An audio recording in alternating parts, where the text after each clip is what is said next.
விஜய் அவர்களை நீங்கள் எவ்வளோ மோசமான ஒரு பேர் வழி அப்படின்றதுக்கு அத்தாட்சி நேற்று நீங்கள் பேசுனது தான். எவ்வளோ காலம் தான் விஜய் நடிப்பீங்க நீங்கள்? அதான் நடிப்பை விட்டாச்சு 69வது படத்தோட. மறுபடியும் வந்துட்டு பலம் பொருந்திய போட்டி இப்படின்ட்டிங்கன்னா உடனே தமிழ்நாட்டு மக்கள் ஏமாந்தவங்க கூட வந்துடுவாங்களா? எப்படி உங்களுடைய கேஸ் வாதிட்ட வழக்கறிஞர்கள்லாம் ஆர்எஸ்எஸ் சேர்ந்தவனா இருந்தான்? யார் ஏற்பாடு பண்ணது? உங்களுடைய ஆள் தானே, ஆதவ வச்சுனா தானே போனாரு. ஏன் வழக்கறிஞர்களை பார்க்கறதுக்கு வேற எதுவும் உங்களுக்கு சேனல் இல்லையா? வந்து நின்னவன் ஆர்எஸ்எஸ் காரன், ஆர்எஸ்எஸ் ஆதரவாளர்கள் அவங்க தான் உங்களுக்காக வாதிட்டாங்க.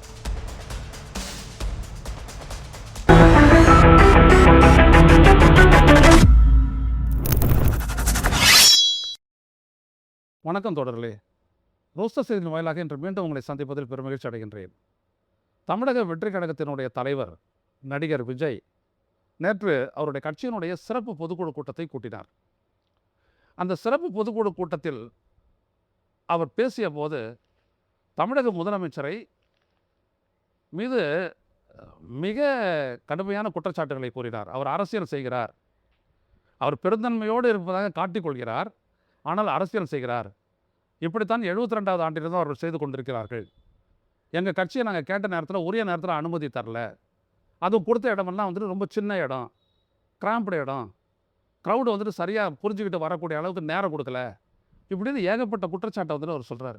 எல்லாத்தையும் நாட்டு மக்கள் பார்த்துக்கிட்டு தான் இருக்கிறாங்க. அவர் குறிப்பாக ஒன்று சொல்கிறாரு. தமிழ்நாடு முதலமைச்சர் கடந்த 11ஆம் தேதி, அக்டோபர் 11ஆம் தேதி தமிழக சட்டப்பேரவையில் கரூரில் நடந்த நெரிசல் மரணங்கள் குறித்து அவர் ஒரு ஸ்டேட்மெண்ட்டை வைக்கிறார்.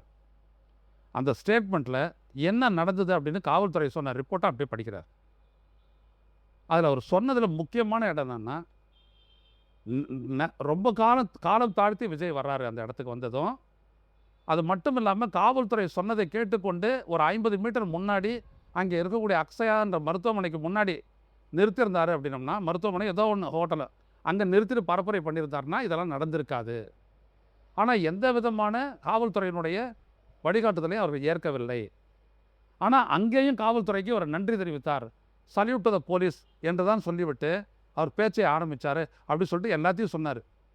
அப்படி முதலமைச்சர் மு க ஸ்டாலின் ஒவ்வொரு விடயத்தையும் பாயிண்ட் பண்ணி சுட்டி காட்டி தெளிவான விளக்கம் கொடுத்ததை பற்றி இவருடைய பேச்சில் எந்த எதிர் விளக்கமும் இல்லை. விஜய் நேற்று பேசுனதில், முதல்வர் பேசுனதில் இப்படிப்பட்ட தவறுகள்லாம் இருக்குன்னு ஒன்றுமே இல்லை. தோ இதில் இருக்குது. இன்றைக்கி இந்த நேற்றே இதை நான் பேசியிருப்பேன், ஆனால் லெட் இட் பி ரிப்போர்ட்டட், வரட்டும் ஊடகங்களில் அப்படின்றதுனால நான் சொல்ல வரேன். இன்றைக்கி ரிப்போர்ட் ஆகிருது இந்துவில், நீங்கள் பாருங்கள். முதல்வர் சொன்னதை வச்சு எதையுமே இவர் மறுத்து பேசலை, அப்படியே தான் இருக்குது.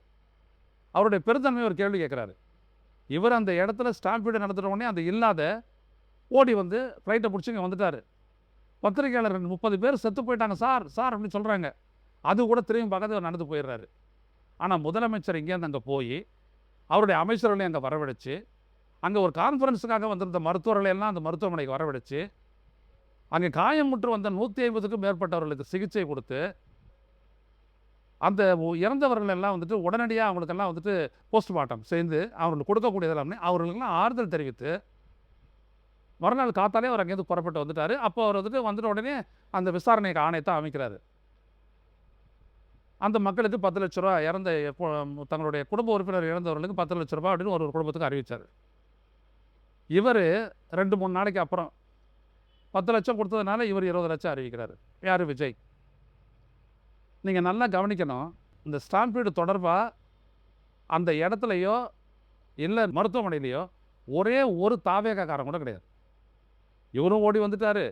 அந்த ஆதவர்ஜனா எங்கே போனாருன்னு தெரியாது, புஷி ஆனந்த் எங்கே போனாருன்னு தெரியாது, அப்புறம் இந்த நிர்மல் எங்கே போனாருன்னு தெரியாது, அப்புறம் மாட்டுக்கு பின்னாடி காவல்துறையால் கைது செய்யப்பட்ட மதியழகன் எங்கே போனாருன்னு தெரியாது. ஒருத்தருமே இல்லை. ஒரே ஒருத்தர் கூட ஒரு தாவேகாரன் அங்கே இல்லை.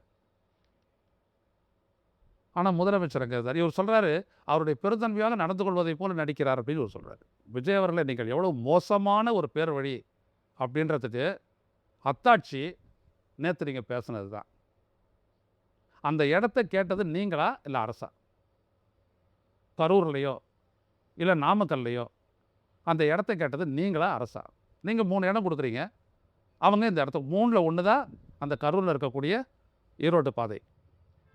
அது 4 வழிச்சாலை, புரிஞ்சுக்கணும் நம்ம. இந்தாண்ட 2 வழி இருக்குது, இந்தாண்ட 2 வழி இருக்குது, நடுவில் மீடியன் இருக்குது. 2 மணி வரைக்கும் இங்கே 4000 பேர் தான் கூடியிருந்தான்.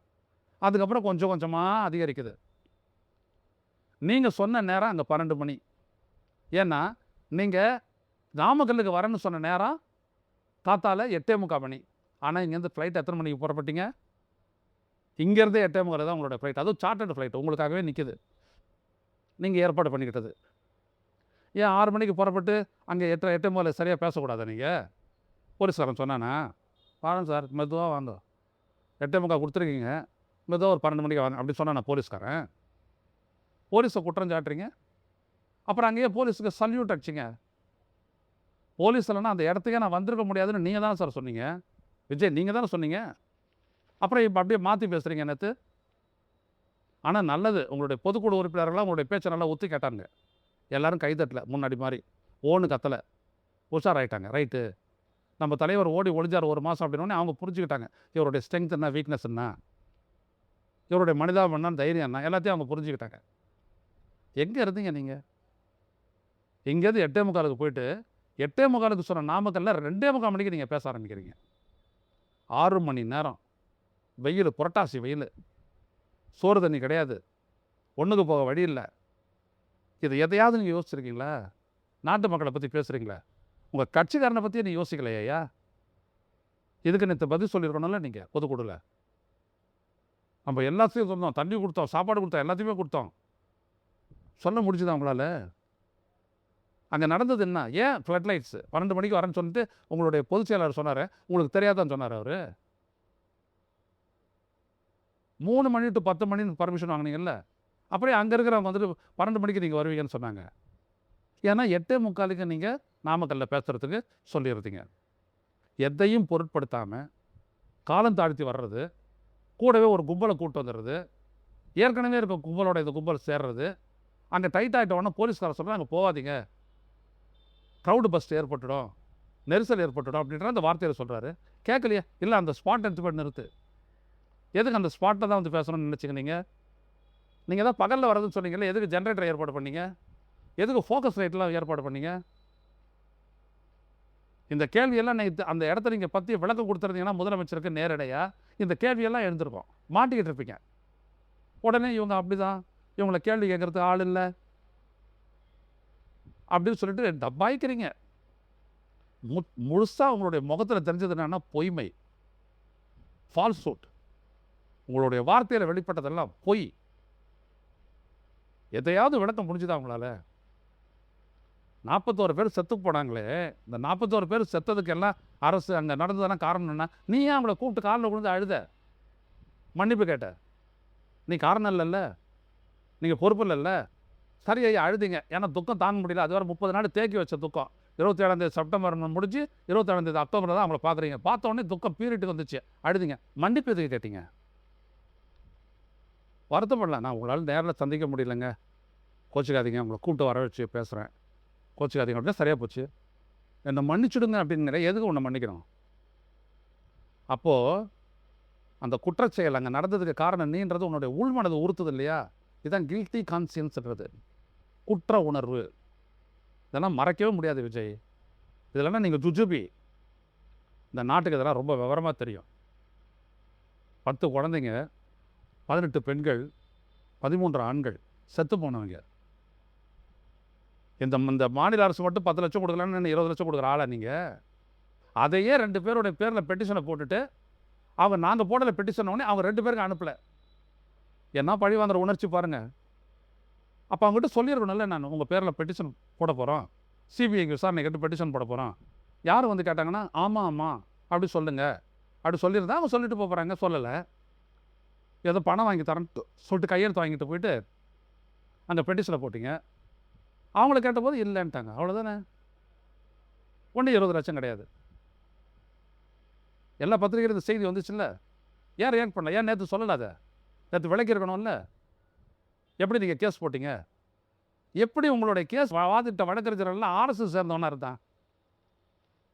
யார் ஏற்பாடு பண்ணது? உங்களுடைய ஆள் தானே, ஆதவ வச்சுனா தானே போனார். ஏன் வழக்கறிஞர்களை பார்க்குறதுக்கு வேறு எதுவும் உங்களுக்கு சேனல் இல்லையா? வந்து நின்னவன் ஆர்எஸ்எஸ்காரன், ஆர்எஸ்எஸ் ஆதரவாளர்கள், அவங்க தான் உங்களுக்காக வாதிட்டாங்க. ஸோ உங்களுக்கு ஆதரவாகவும் ஜட்ஜ்மெண்ட் கிடச்சிது.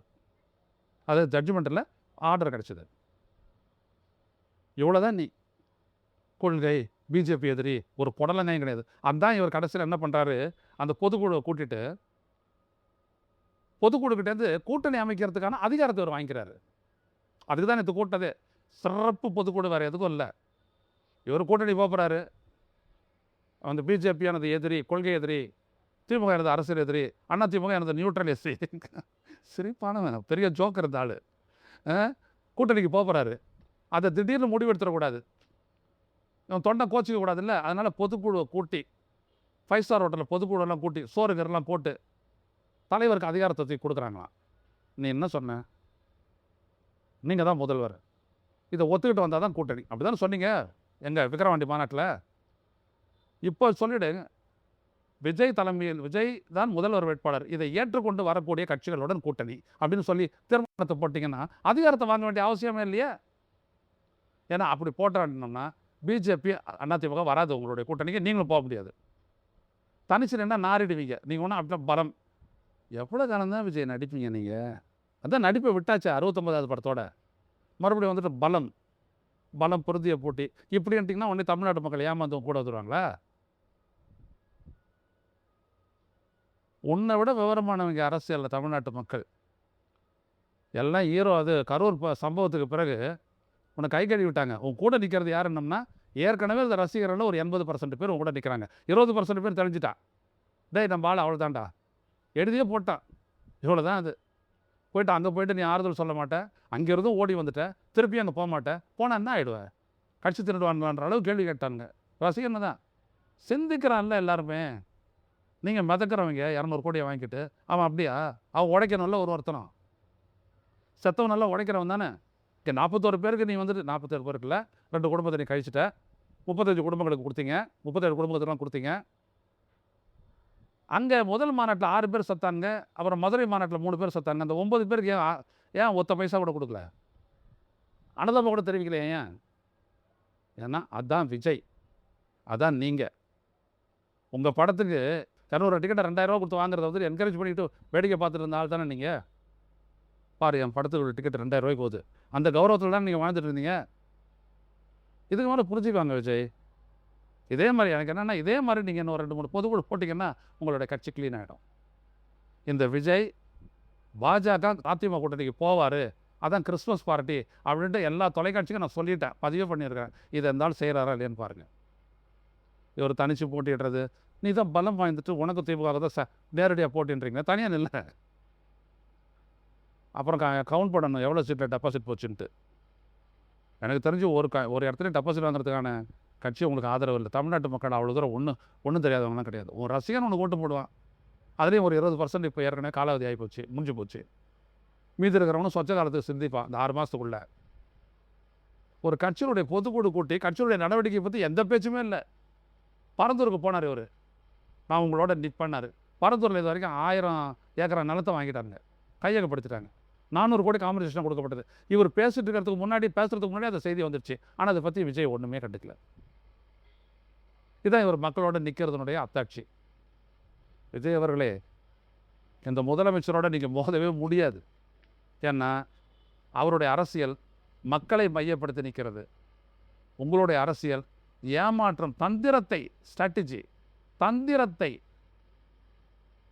மையப்படுத்தி நிற்கிறது. உங்களால் மக்கள் சக்தி கிட்ட மோதவே முடியாது. உங்களுக்கு மணல் அரிப்பை மீன் அரிப்புன்றீங்க, மனிதர் அப்படின்றீங்க. தமிழில் தானே பேசுகிறீங்க. இது இல்லாத இதுக்கு மேலே தொகுறாங்க உங்க கூட இருக்கிற 2 பொதுச் செயலாளர்கள். நீங்கள் வந்துட்டு தமிழ்நாட்டில் ஜெயிச்சு இன்னும் 6 மாதத்தில் வந்துடுவீங்களா? ஒன்றும் நடக்க போகிறதில்ல. ஏமாத்துறதை விட்டுடுங்க. நீங்கள் விட மாட்டீங்க. நேற்று நான் கன்ஃபார்ம் பண்ணிட்டேன், இந்த ஆள் திருந்த மாட்டான். ஏன்னா இவருடைய இயல்பே இது தான். அது நல்லா நேற்று வெளிப்படுத்தினார். அதற்காக உங்களுக்கு நன்றி. மக்களுக்கு மட்டும் இல்லை, உங்களுடைய கட்சிக்காரங்களுக்கும் நீங்கள் யாருன்னு நேற்று காட்டிட்டீங்க, அதுக்காக நன்றி. மக்களே, எப்படிப்பட்ட அரசியல்வாதிகளை புரிந்து கொள்ளுங்கள். இந்த நாடு எப்படிப்பட்ட ஒரு சிக்கல் போய்கொண்டிருக்கிறது, அதை பற்றி எதுவுமே பேசாமல் ஒரு சிறப்பு பொதுக்குழு கூட்டம் நடக்குது. விஜயனுடைய நோக்கம் என்ன? இங்கே இருக்க பாஜக எதிர்ப்பு, மதவாத எதிர்ப்பு, பாசிச எதிர்ப்பை மழுங்கடிச்சு அதை அப்படியே திமுக எதிர்ப்பை மாற்றணும். இதுதான் விஜயனுடைய கட்சிக்கு இருக்கக்கூடிய ஒரே எஜெண்டா. இதை வச்சு விஜயனுடைய நடவடிக்கை பாருங்க, பட்டுன்னு அப்படியே செட் ஆகும். மீண்டும் சந்திப்போம் தொடர்களை. நன்றி, வணக்கம். ஊடகம் கார்ப்பரேட் அரசியல்வாதிகளின் கைப்பாவையாக அடிமைகளாக இருந்தது போதும், இனி சாட்டை எடுத்து சுழற்றும் நேரம் வந்துவிட்டது. ஊடகம் பொதுமக்களாகிய உங்களுக்காக, உங்களாலேயே இயக்கப்பட வேண்டும். ஊடக சுதந்திரத்திற்காக உங்களின் பங்களிப்பை இன்றே அளித்திடுங்கள்.